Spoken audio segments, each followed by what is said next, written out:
Baby, nilikuwa naomba unipatie kiasi cha pesa shilingi 50,000. Da.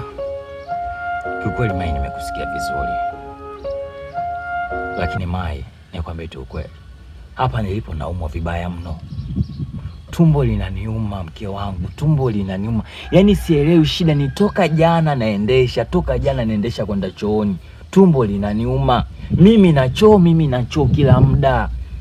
Yaani nakosa furaha mke wangu, tumbo linaniuma mimi.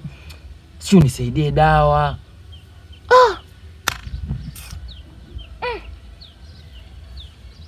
Hili tumbo sijawahi ona, sijawahi. Kamwe sijawahi umwa tumbo kama hili mimi. Sijawahi. Kwa nini kila siku mimi? Kwa nini sikuume wewe? Kwa hiyo hela unanipa au unipi? Niambie kama hauna.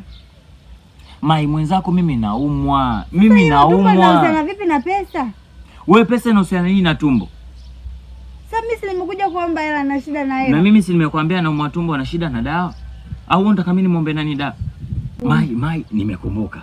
Bwana, kuna kisanga kikubwa. Bwana Joni amefumaniwa na mke wake.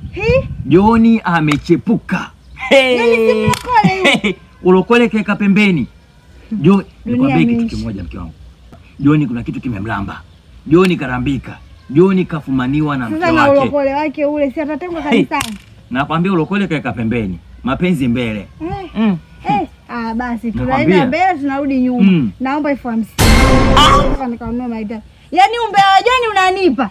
Nikikwambia masuala ya hela tumbo linakuuma. Mai bwana, tumbo linauma kweli. Mbona hivyo lakini? Umbea wa Joni umenipa. Ukiona mimi naomba hela unaniambia tumbo linauma. Hebu kwa serious bwana, kwa serious.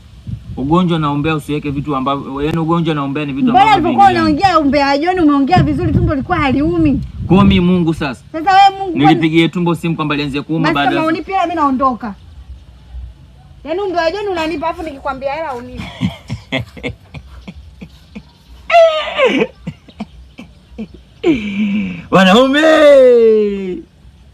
Wanaume. Wewe si mwanaume. Endelea.